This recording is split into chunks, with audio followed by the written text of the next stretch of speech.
জয় ঠাকুর।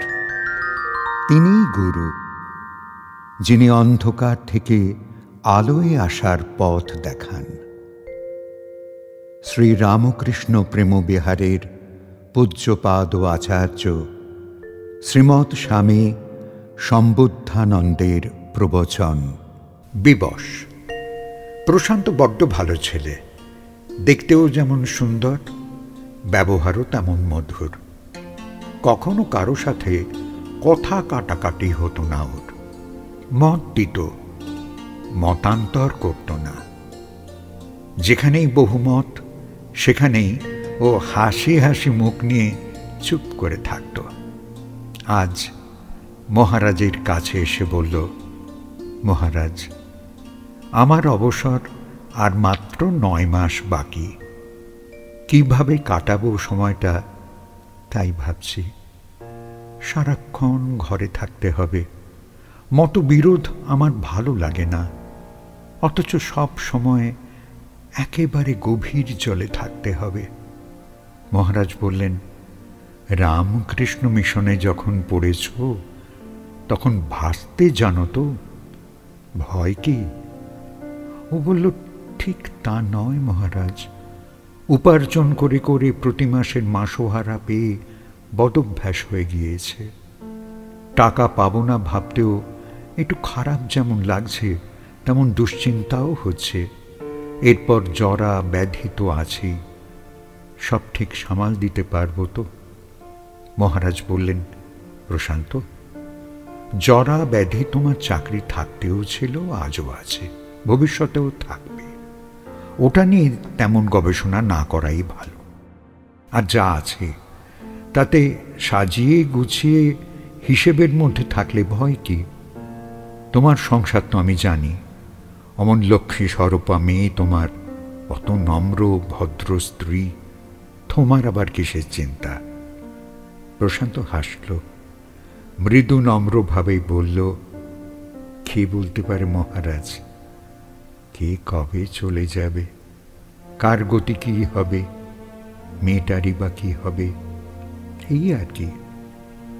মহারাজ বললেন, ও কি প্রশান্ত, ওইসব অবান্তর হয় না হয় দেশে গিয়ে বসে আছো?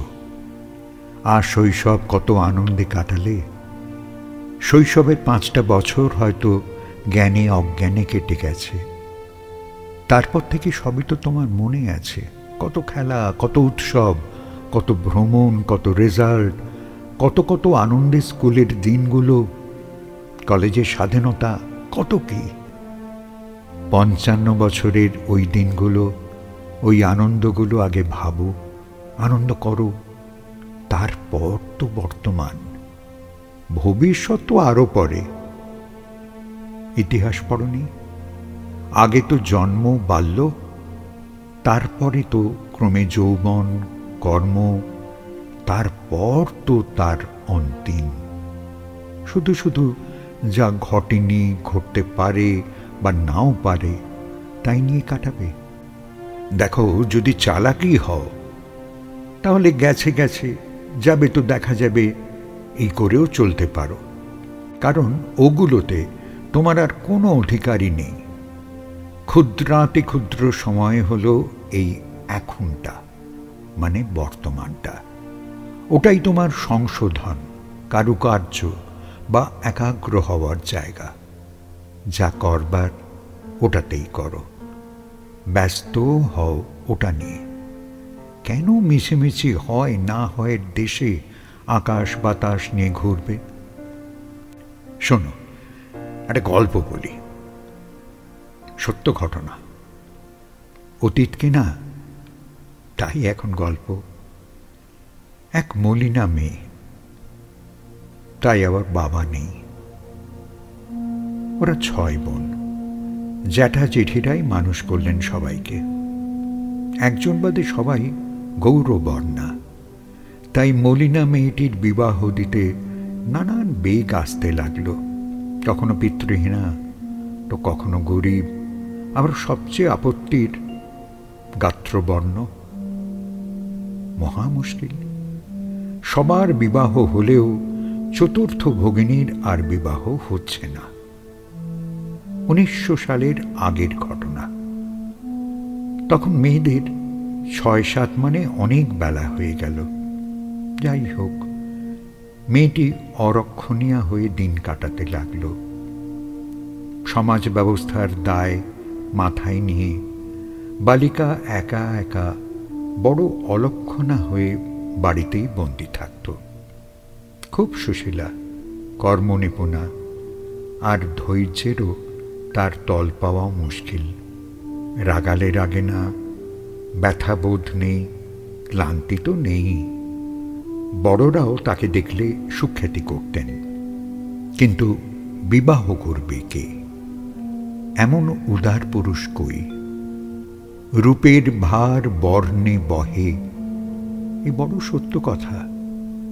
শেষে জানা গেল এক বিপত্নিক পাত্র তাকে বিবাহ করতে রাজি হয়েছেন। উচ্চ বংশ, সচ্ছল পরিবার। মানুষটি সুন্দর, গৌরবর্ণ, শান্ত, শিক্ষিত। এমন পাত্রের খবর আসতে কন্যার বাড়িতে আনন্দের হাট বসে গেল। কন্যার মাতা দেবী আনন্দে কেঁদে ফেললেন। পাত্রপক্ষ দেরি করতে নারাজ।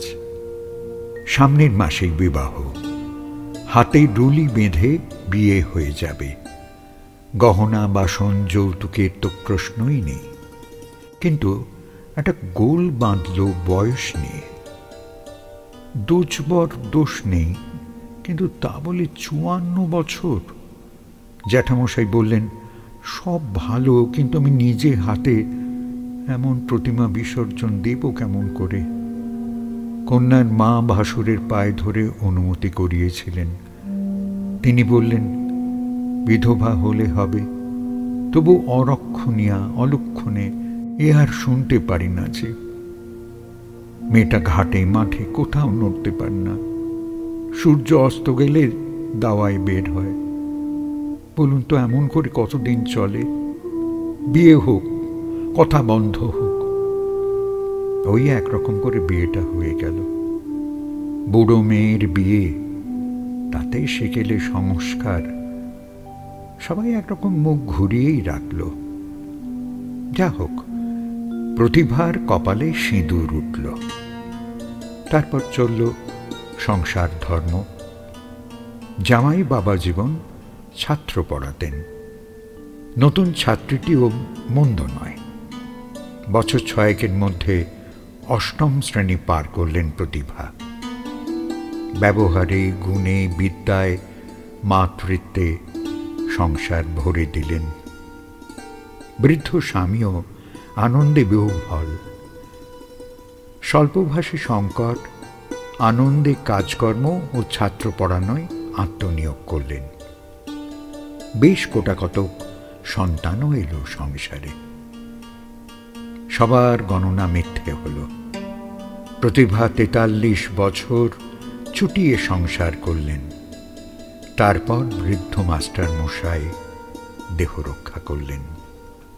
প্রৌঢ়া প্রতিভা একদম কাঁদলেন না।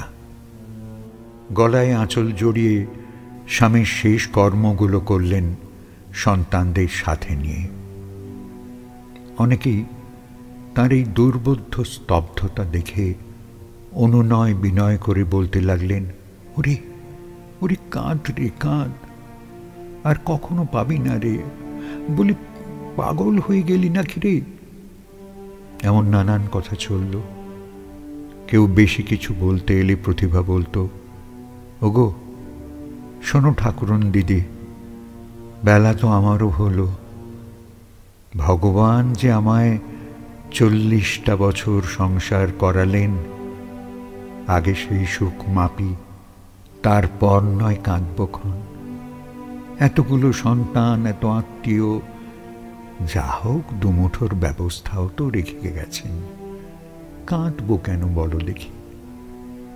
40 বছরের সুখ গো, 40 বছরের সুখ মনে করে করেই তো কতকাল বয়ে যাবে। আহা, অমন মানুষের জন্য কান্না কি গো, কি দয়ালু, কি পণ্ডিত, সব দিকে যেন কত পূর্ণ। ওর পুণ্যিতেই তো আমরা বাকি জীবন কাটিয়ে নেব গো। কাঁদলে তাকে অপমান করা হবে। তাঁর কপাল নিয়ে তিনি যতদিন থাকার থেকেছেন, সুকর্ম করেছেন, এমন হতভাগীকে উদ্ধার করেছেন।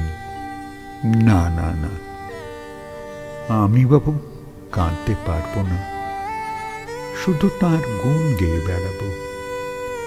এত দিলেন, এতদিন আমাদের জন্য থাকলেন, এবার তাঁকে কি বা দোষ দেব? সময়ে তো সবাই যাবে, আমিও যাব গো। সুকর্মটি বড্ড আদরণীয়। তোমরা বরং তাঁর গুণের কথা শুনতে চাও তো তাই খানিক বলি। এবার মহারাজ বললেন, জানো, এই বৃদ্ধাকে আমি দেখেছি। ইংরেজিতে কথা বলতেন, ইংরেজি চিঠি পড়তেন, সবই তিনি স্বামীর ঘরে এসে শিখেছিলেন। সারা জীবন কর্মময় জীবন যাপন করেছেন, ছেলে মেয়েদের সুপ্রতিষ্ঠিত করেছেন। সৎ বুদ্ধি ছাড়া মন্দ বুদ্ধি তাঁর কাছে কেউ কোনোদিন পায়নি। সব সময় বলতেন, ভগবানকে ভালোবাসতে হয়, তাঁর দয়ার দানকে বুঝতে শিখতে হয়। তাঁর দান অপার্থিব, মানুষ বুঝতে পারে না। পার্থিব জগতে অপার্থিবর মূল্যই বা কতটুকু বোধগম্য? আমার জীবন, তোমার জীবন, সবই তাঁর করুণার দান। কোথাও তাঁর কৌশলও নেই, কপটতাও নেই, শুধু আছে দয়া। ওর কথায় কথায় শুধু বিনম্র কৃতজ্ঞতা ঈশ্বরের প্রতি। একদিন বলেছিলাম, প্রতিভা, তোমার ঈশ্বরের ওপর অভিমান হয় না?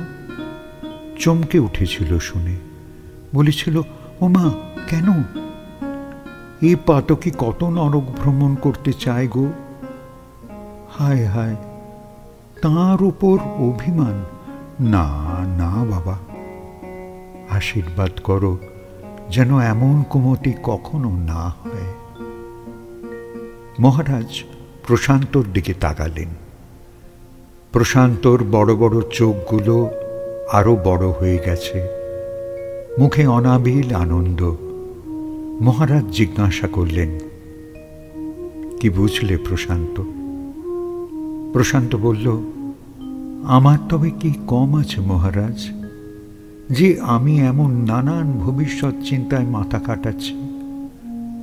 প্রতিভা দেবী যদি সামান্য শিক্ষা, সেকেলে জীবনে এমন দৃঢ়তার জীবন বহন করে থাকেন, তাহলে আমাদের এমন ভাব কেন? কত সময়ই তো ভবিষ্যৎ ভেবে তটস্থ হয়েছি, তবু সব তো পার হয়েছে, তবু মনুষ্য মনটাকে শাসন করিনি, তাই বিবশও হয়ে আছে, বিবশ। এবার ছাড়া গরু বাঁধতে হবে মহারাজ। আমরা শ্রীরামকৃষ্ণের পটের দিকে তাকিয়ে যে যার কি যেন ভাবছি।